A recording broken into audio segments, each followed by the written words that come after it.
नमस्कार। कैसे हैं आप सभी? यदि आप यूपी टेट पेपर 2 एसएसटी की तैयारी कर रहे हैं तो ये वीडियो आपके लिए है। साथियों, हम लोग इसमें एसएसटी के वो महत्वपूर्ण प्रश्न करने वाले हैं जो या तो कभी न कभी एग्जाम में पूछे गए हैं या उनके पूछे जाने की संभावना है। साथियों, हम इसमें एक प्रश्न के साथ उनका विस्तृत व्याख्यात्मक हल करते हैं। साथ में उससे रिलेटेड जो भी महत्वपूर्ण बातें हो सकती है, जो भी महत्वपूर्ण फैक्ट हो सकते हैं, उन सभी पे हम चर्चा करते हैं। तो नमस्कार, मेरा नाम विवेक पांडे है और आप देख रहे हैं टुडे एग्जाम स्टडी का यूट्यूब प्लेटफॉर्म। साथियों, ये आज का हम लोग का वीडियो नंबर 18 है, यानी क्लास नंबर 18 है।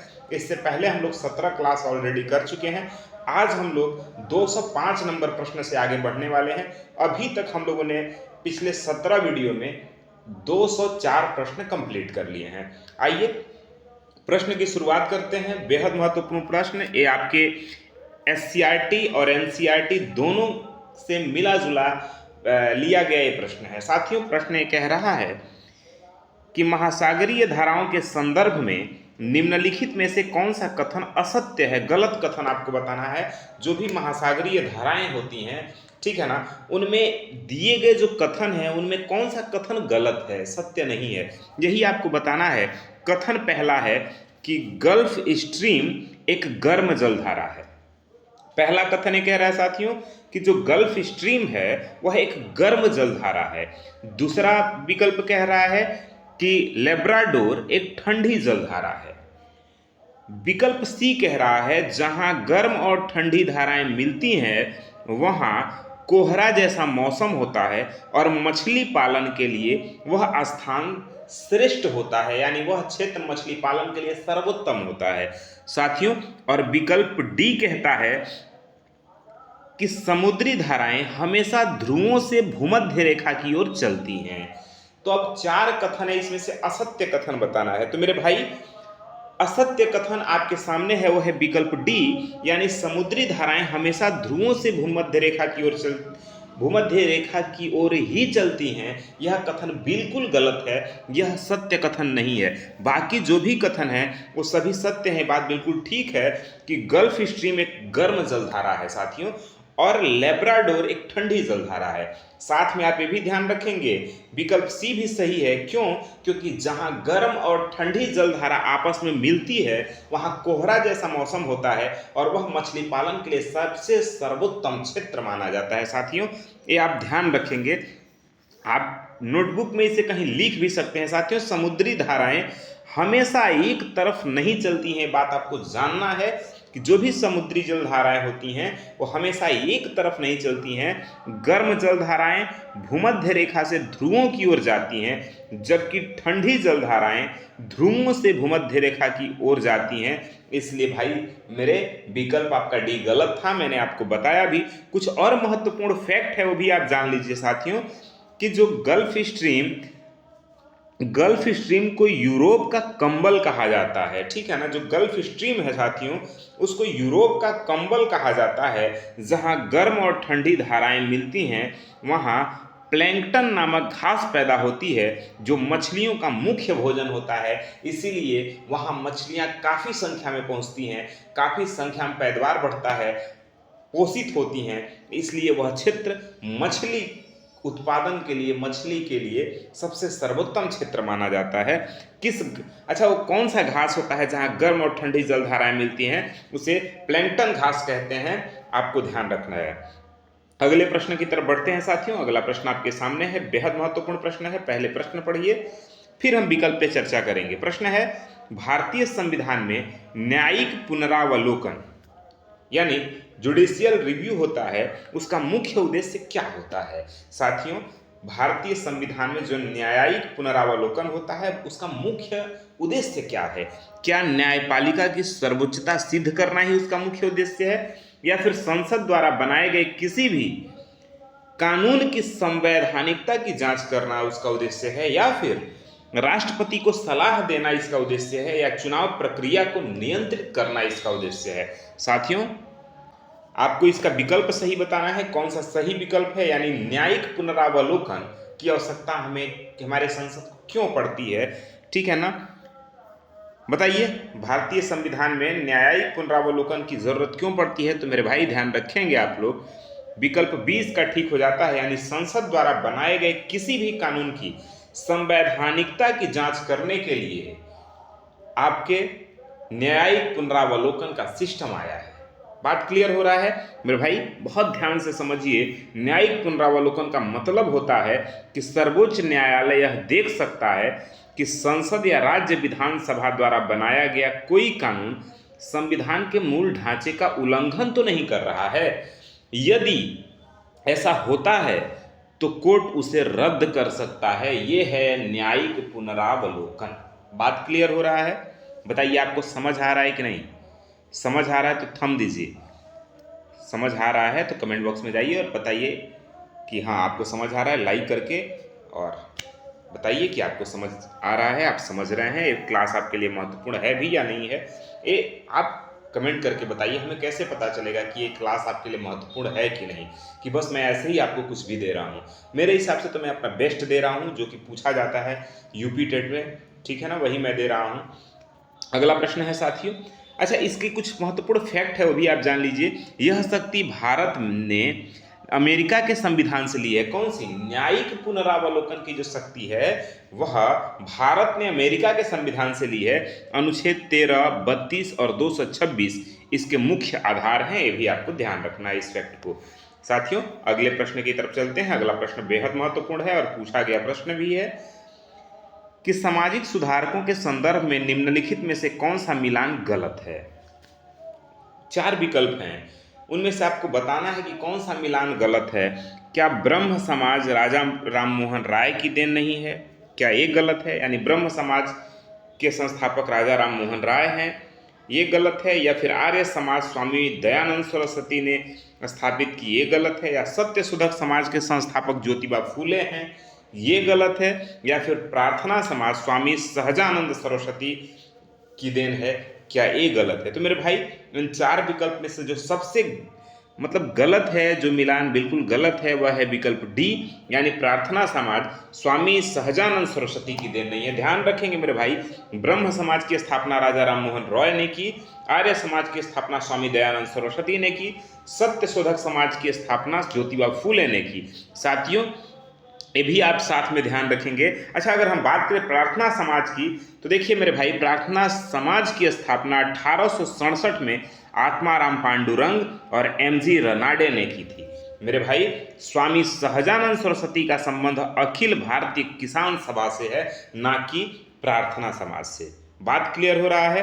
अच्छा कुछ और भी महत्वपूर्ण फैक्ट हैं जो आपको जानने जरूरी हैं। ज्योतिबा फूले ने गुलामगिरी नामक प्रसिद्ध पुस्तक लिखी थी। ध्यान रखेंगे, सवाल पूछा जाता है गुलामगिरी पुस्तक किसकी है, तो ज्योतिबा फूले की है। साथियों ये भी आप ध्यान रखेंगे, राजा राममोहन राय को भारतीय पुनर्जागरण का अग्रदूत कहा जाता है। भारतीय पुनर्जागरण का अग्रदूत किसे कहते हैं? राजा राममोहन रॉय को। चलिए आगे बढ़ते हैं। अगला प्रश्न बेहद महत्वपूर्ण है, ध्यान देंगे। प्रश्न है कि सूर्य ग्रहण की स्थिति कब उत्पन्न होती है? बताइए सूर्य ग्रहण की स्थिति कब उत्पन्न होती है? आपको बताना है। विकल्प ए कह रहा है कि जब पृथ्वी सूर्य और चंद्रमा के बीच आ जाती है तब ये सूर्य ग्रहण की स्थिति होती है। विकल्प बी कह रहा है कि जब चंद्रमा सूर्य और पृथ्वी के बीच आ जाता है तब सूर्य ग्रहण होता है। अच्छा विकल्प सी कह रहा है कि जब सूर्य पृथ्वी और चंद्रमा के बीच आ जाता है तब सूर्य ग्रहण होता है।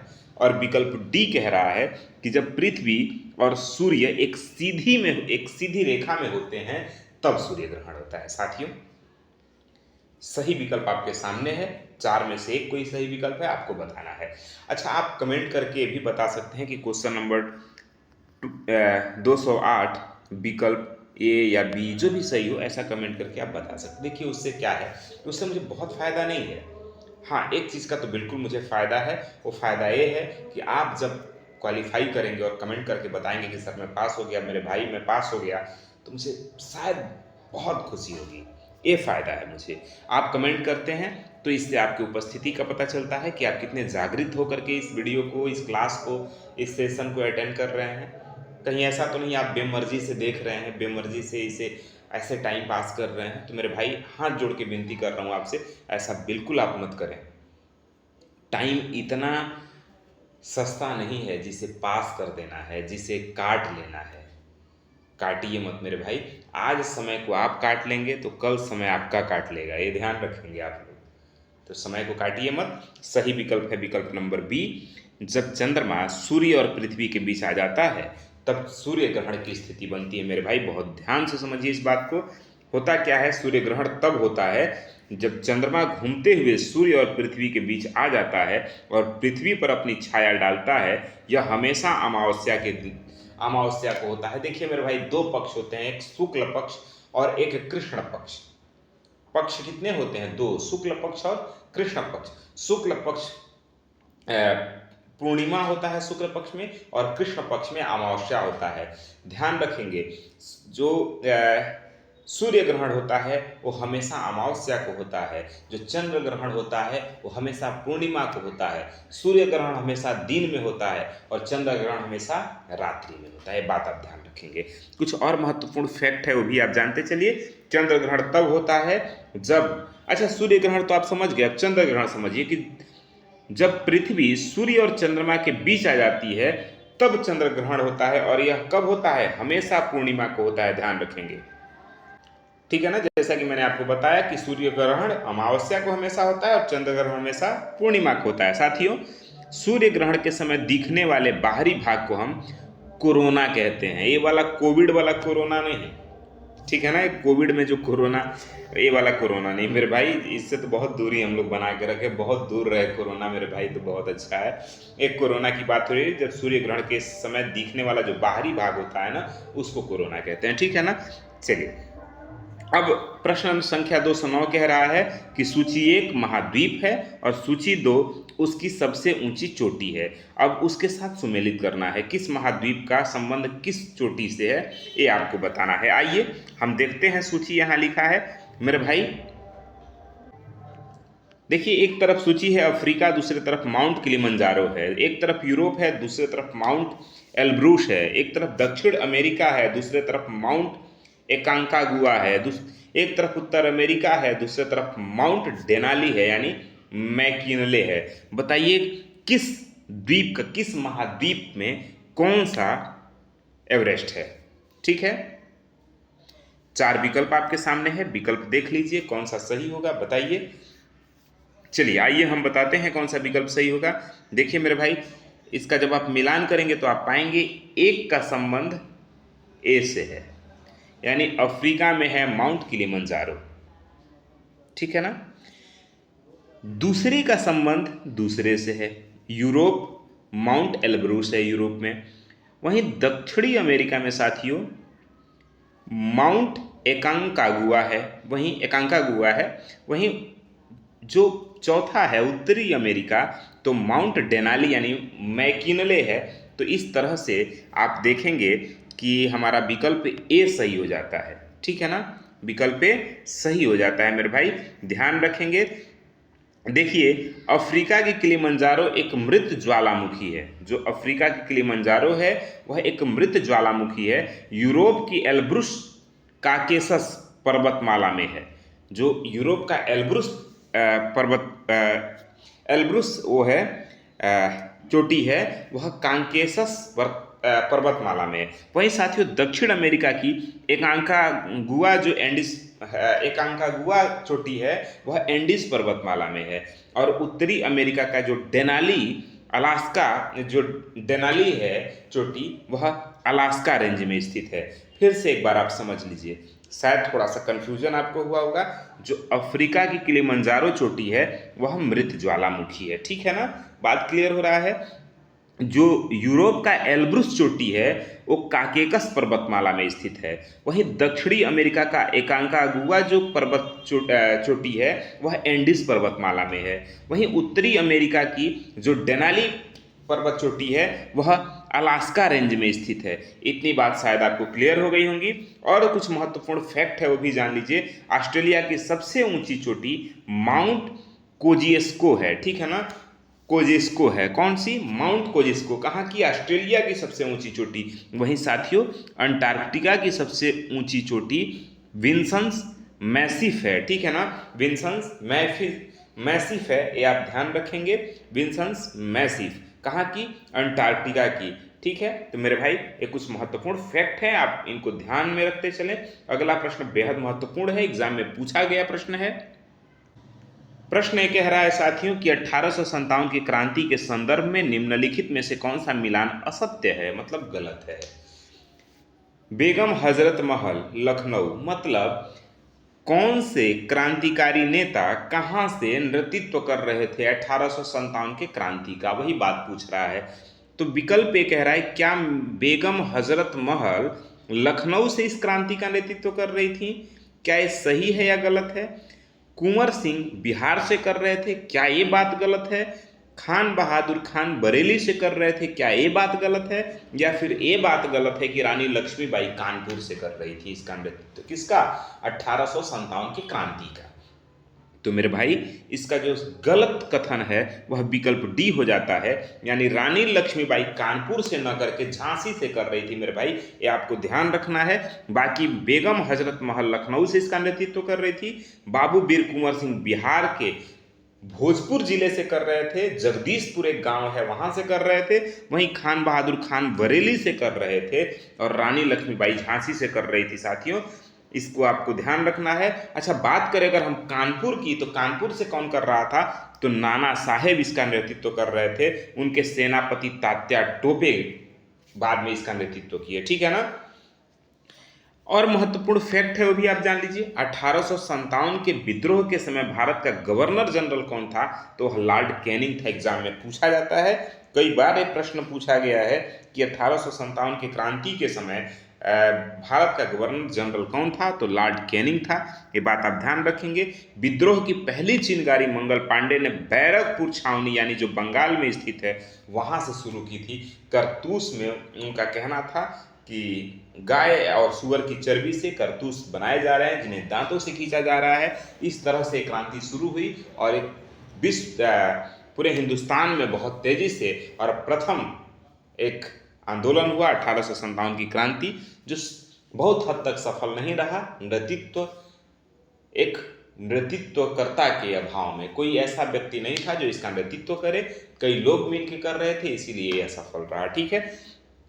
अगले प्रश्न की तरफ बढ़ते हैं। अगला प्रश्न आपके सामने, चलिए देखिए अगला प्रश्न है, बताइएगा। प्रश्न यह है कि सूची 1 को जो अनुच्छेद है सूची 2 के साथ यानी जो प्रावधान है के साथ सही कूट का मिलान करें, सही कूट चुनिए। अब कह रहा है कि अनुच्छेद 40 समान नागरिक संहिता, एक तरफ है अनुच्छेद 44 ग्राम पंचायतों का गठन, दूसरे तरफ अनुच्छेद 50 कृषि एवं पशुपालन, और तीसरे तरफ और चौथा है अनुच्छेद 48 कार्यपालिका से न्यायपालिका का पृथक्करण। तो मेरे भाई अब इसके लिए ये 4 विकल्प आपके सामने है, तो सही कूट का मिलान कर लीजिए। देखिए सही कूट इसमें हो जाएगा, विकल्प ए आपका बिल्कुल ठीक हो जाएगा। कैसे, ए का संबंध हो जाएगा साथियों बी से, यानी अनुच्छेद का 40 का संबंध ग्राम पंचायतों के गठन से है।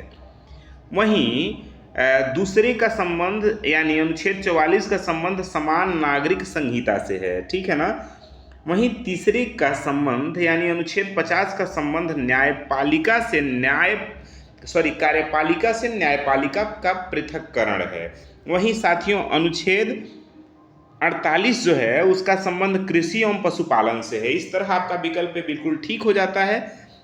देखिए ध्यान से समझिए, सभी अनुच्छेद संविधान के भाग 4 में हैं, और संविधान का भाग 4 क्या है साथियों, तो राज्य के नीति निर्देशक तत्व से संबंधित है, यानी डीपीएसपी से संबंधित है, ठीक है ना।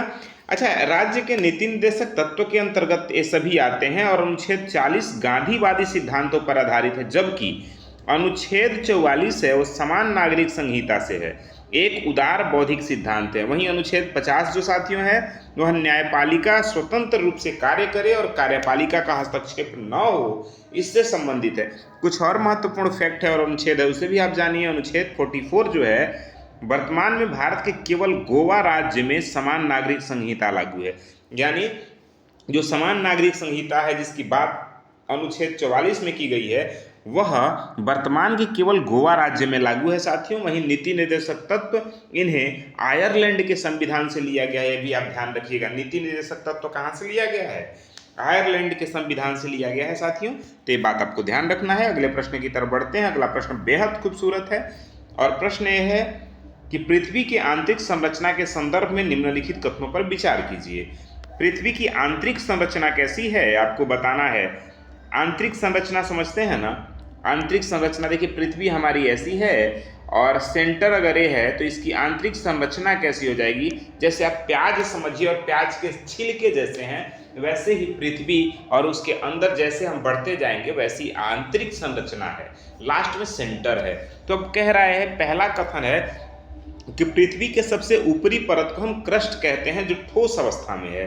दूसरा कथन कह रहा है कि मेंटल का विस्तार 2900 किलोमीटर की गहराई तक है, यानी 2900 किलोमीटर की गहराई तक है। वहीं पृथ्वी का कोर जो है मुख्य रूप से लोहे और निकल से बना है, ठीक है ना। अब आपके सामने है विकल्प ए सही है, यानी ए और 2 सही है, कि बी कह रहा है केवल 2 और 3 सही है, विकल्प सी कह रहा है केवल 1 और 3 सही है, और विकल्प डी कह रहा है कि 1, 2, 3 सभी सही हैं। ध्यान रखिए मेरे प्यारे भाई, इसका सही विकल्प तो ऑप्शन नंबर डी हो जाएगा, यानी हमारे कथन पहले, दूसरे और तीसरे सभी कथन मेरे सही हैं, ठीक है ना। यानी पृथ्वी प्याज की तरह परतों में बटी है साथियों, और उसके ऊपर जो क्रस्ट सबसे पतली परत है, ठीक है ना। मेंटल वह भाग है जहां से ज्वालामुखी का मैग्मा निकलता है, ठीक है ना।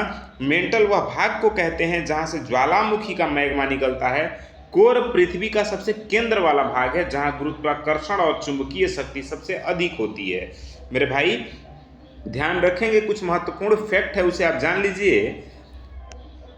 मोह असंबद्धता, ठीक है ना, मोह असंबद्धता यह क्रस्ट और मेटल के बीच की सीमा होती है। क्रस्ट और मेटल के बीच के सीमा को मोह असंबद्धता कहते हैं, ठीक है ना।